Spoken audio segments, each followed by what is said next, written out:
How's everybody doing? Well, a couple of announcements that I have to do for you guys. I will be in Italy for Thanksgiving. I'm gonna be in Puglia, which is southern Italy, by the boot. You know the boot part.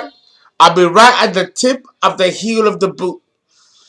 3 miles from there is North Carthage. So I'm going to be in southern Italy and also in North Africa for Thanksgiving. And I'm going to be there for 7 days. And I'm going to make an announcement in Italian for those of you who want to meet me in the city of Puglia. And I believe I will be landing Brittany, something like that. No, and I'll be there. I'm doing an Astrocon conference in southern Italy. I do it on the 29th. I leave on the 28th. So for those of you who are Italians and who are down there, I will be there. I was supposed to go to Boca Raton, Florida, and I am determined to go to Boca Raton, Florida. I don't know what was happening spiritually, but I did not get to go to Boca Raton, Florida, and see my girl, okay, in Florida, and my man KJ, you know, okay. So Victoria and KJ, I didn't forget about you all. No, I'm gonna make this work, but something spiritual stopped me from going there, and sometimes that happens. But I will be in southern Italy. I will be there on business, taking care of, I do spiritual cleansing. And this place, a friend of mine who's a millionaire bought this schoolhouse and she bought a mansion and it's haunted. So I gotta go and, take care of business. So that's why I will be in Italy. But while I'm there, I'm gonna do a national conference there. Okay, so that's the news I have. Thank you guys for your donations. You guys have been wonderful. I love you. I love every single one of you. Every single one of you. Even those who have rescinded and have taken their money back because I haven't acted at the speed. The retrograde does that. Hey, it is what it is. You know what? Maybe it didn't work out, but it'll work out next time. Who knows? I can't control that, But I'm here for anybody that needs me here, and it is what it is. All I can do is manage it. I don't have the ability to control those type of situations in a retrograde, and everybody has been hit with the retrograde. This has been a really rough retrograde. Roughneck, woof woof. It's been a roughneck retrograde. Oh God, Jalobi, Jalobi, Jalobi. Oh, the beat. It's all about the beat. The beat just hit. Okay. A little merengue, Dominican, with vodka, delicious, and my spliff. Oh, you know me already. It's a no surprise. My lungs are great. They're much better. I've taken a lot of your suggestions, taking the red onions and boiling it and drinking it, the garlic, all that. I listen to y'all guys. I listen to y'all. Don't I look good? Don't I look great? My favorite look, I'm 52. I'm fabulous. My Jupiter and my Venus in Leo. The sign of youth, beauty, and longevity. And what we're doing that in these 4 minutes and 19 seconds, we are talking about Lilith in Aquarius. Ooh. Lilith in Aquarius. Oh, the beat. The beat just hit. It just hit. That beat. Again, this is Tito Rodriguez. Ya lo vi, ya lo vi, ya lo vi. Okay. Um, Lilith in Aquarius.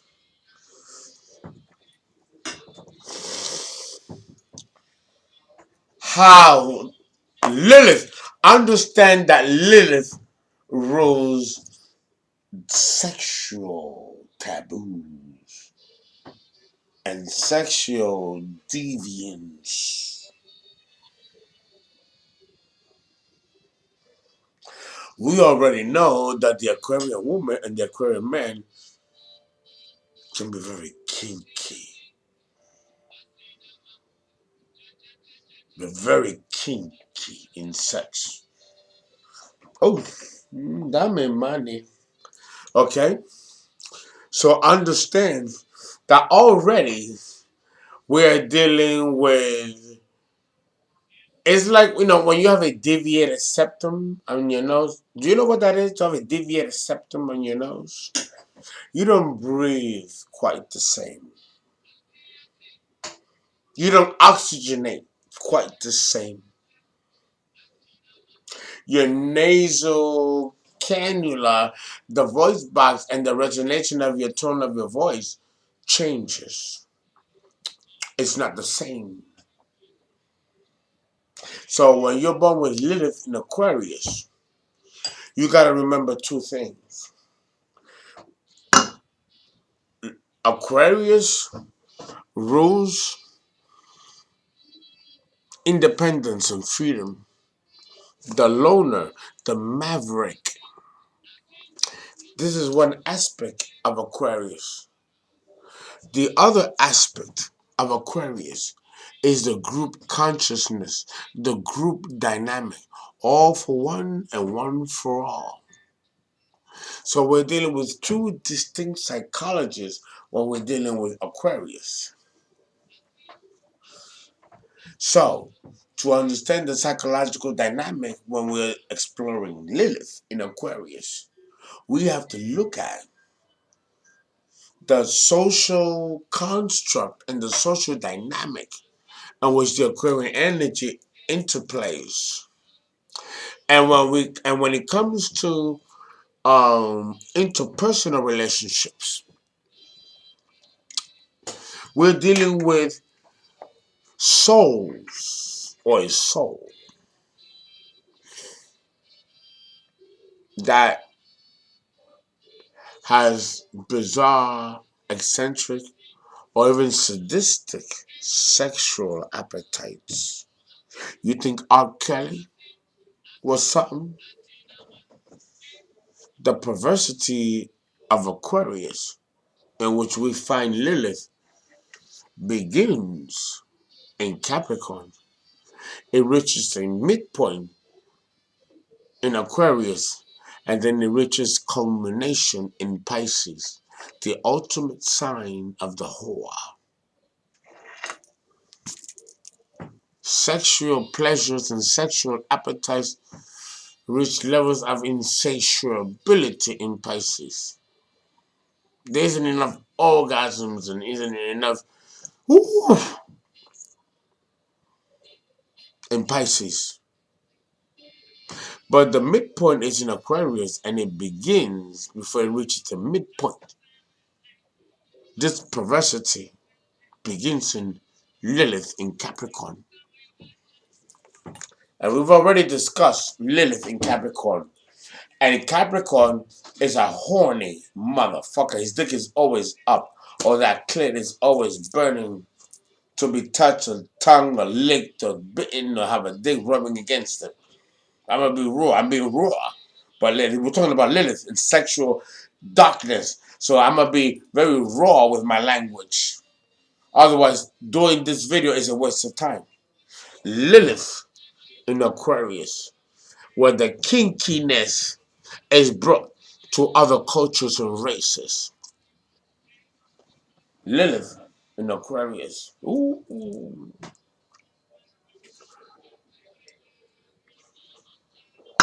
We already know that Lilith in Aquarius is quite kinky. Quite kinky. But understand that that comes from a psychological field bed of wanting to reinvent themselves and top their own limitations. When it comes to Aquarius, Aquarius, like Capricorn, is also very sexually repressed. But the sexual repression that we find in Aquarius, Lilith in Aquarius, is quite different than the sexual repression that we see Lilith in Capricorn. The repression in Lilith in Aquarius is because the kinkiness that's expressed in Aquarius is so avant-garde, so eccentric, so out of the mainstream that it might frighten people. And the Aquarian person with Lilith in Aquarius doesn't want to scare you. Well, at least not initially, not too quick, not too soon. They want to get a taste of the morsel before you get scared of the full intent of the intensity sexually. Whereas with Lilith in Aquarius will always be dark. Aquarius deals with freedom.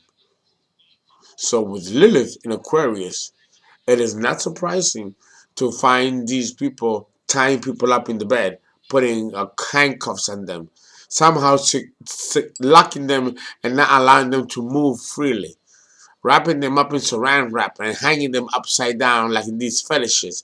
Aquarius was sexual fetishes and the deviant dark roads that the sexual fetishes can take you. Now, I have worked in burlesque clubs and in clubs where fetish clubs where people shit on you or piss on you or they spit at you or slap you and tie you up or mutilate you. I've done those things and I've been in those kinds of situations. And this is Lilith in Aquarius, where the kinkiness and the perversity of sexual expression, uh, case in point, you all need to see a movie called Caligula. Caligula. I believe it was Peter O'Toole who played Caligula. Oh my God. I believe, or Malcolm McDowell. It might have been Malcolm McDowell who played Caligula. Little Boots. It was a movie that was done in Italy in the 1980s.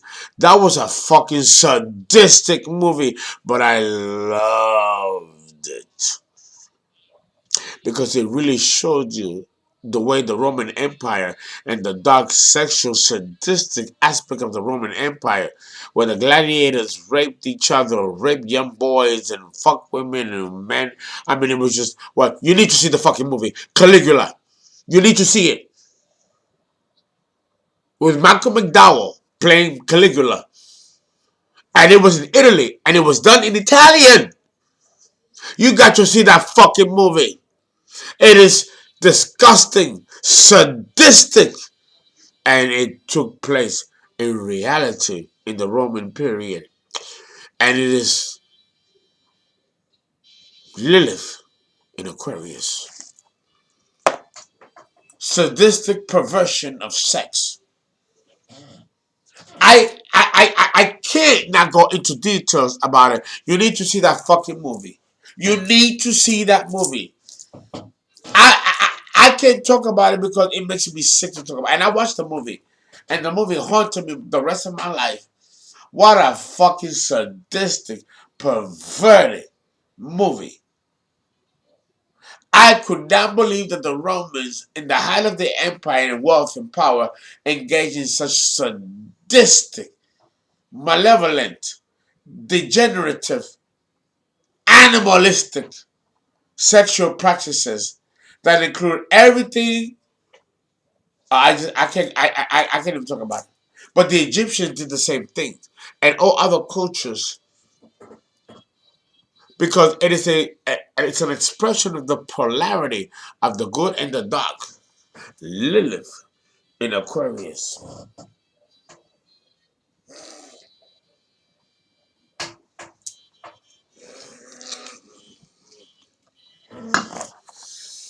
Understand that when you're born with Lilith in Aquarius, you are constantly looking and exploring the sexual nature of another person. You are sexually curious. Do African Americans fuck the way white Americans fuck? Or Latin Americans fuck? Is it true that black men don't like to eat pussy, but white men do? And what about Latin men? Sexual hang-ups, sexual taboos, and stereotypes.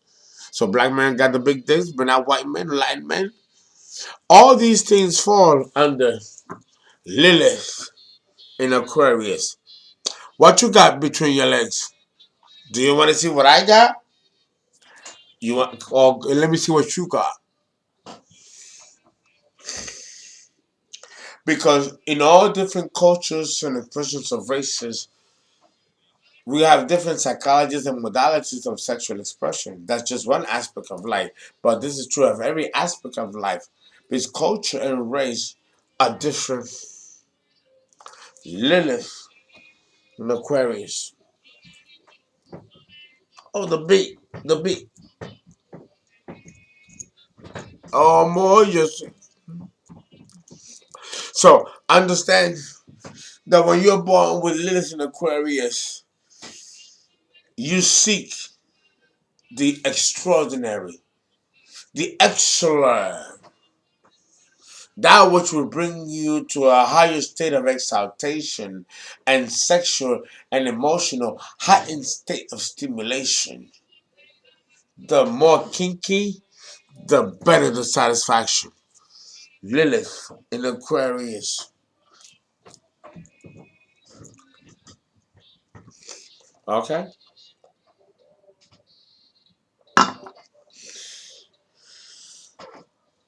Lilith in Aquarius is a very hedonistic position for Aquarius. It is. Oh, it is. It sure is. Okay?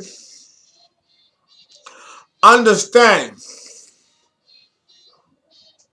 Understand that when Lilith in Aquarius, oh,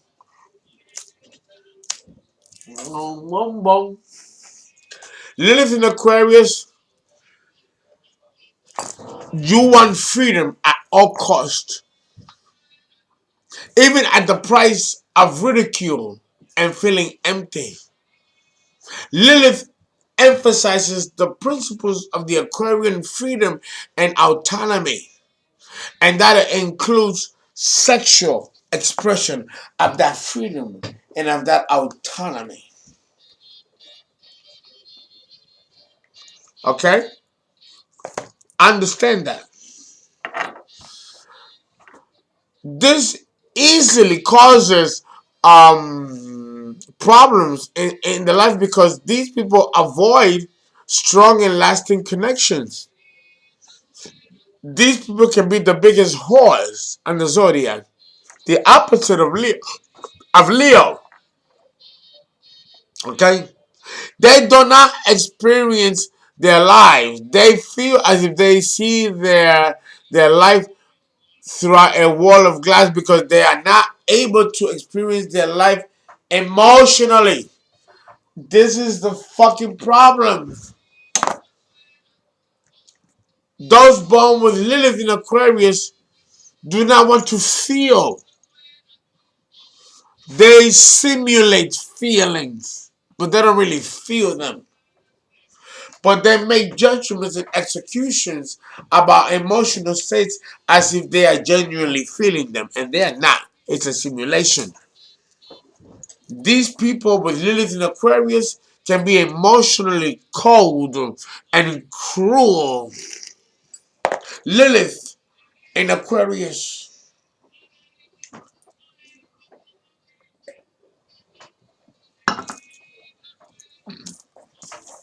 The evolution of Lilith in Aquarius is to embrace the opposite polarity, which is Leo. The person with Lilith in Aquarius will use other people as coats and hats. And it is a flavor of the day or a flavor of the month. And when they're done with you, they take off the coat, the hat, and they discard it. with all the virtues that go with it. It's a form of sociopathology. You know, some of the most sadistic sociopaths have Lilith in Aquarius because they can love you and care for you and show love, and then in a New York minute give you a 360 and throw you away like a piece of handkerchief or like a toilet paper wrapped in fucking shit, and keep it moving. Keep it moving. Lilith in Aquarius.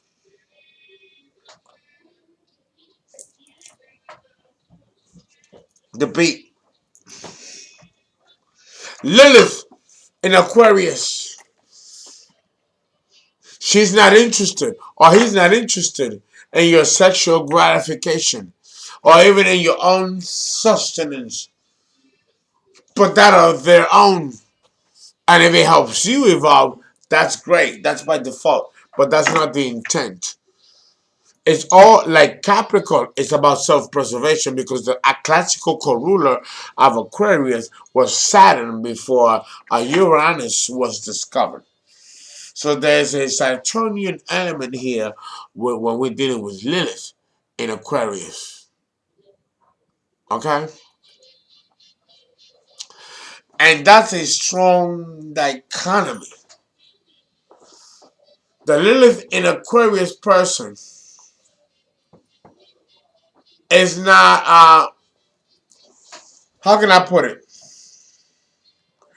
The Lilith in Aquarius person can become so cold and so detached that it'll make hair grow in parts of the body where you didn't think you could grow hair.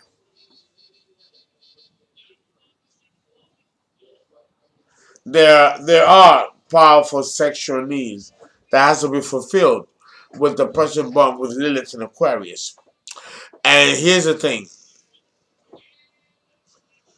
the cool and aloofness that most people are drawn to Aquarian archetypes is part of the profile when we're dealing with Lilith in Aquarius.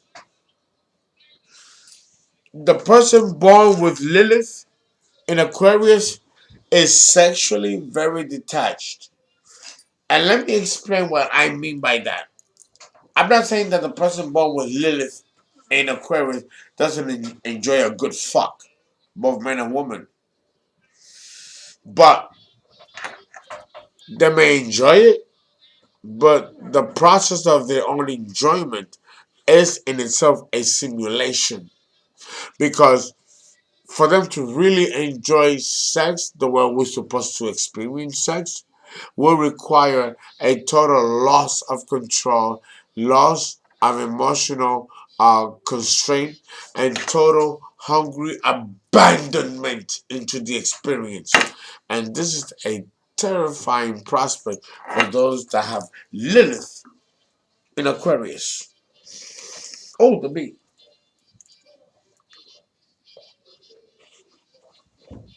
Da da da.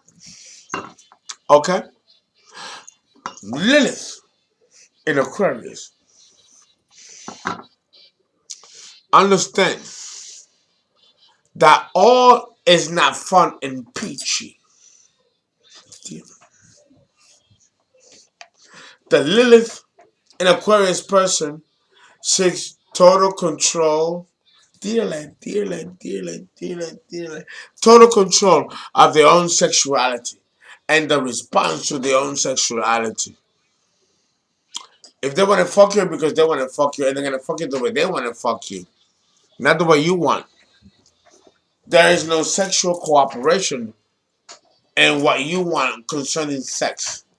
Sex become a one-way street towards the Aquarian woman or the Aquarian man.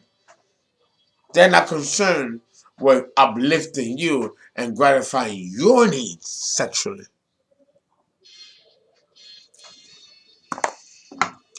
Venus, I mean, Aquarius,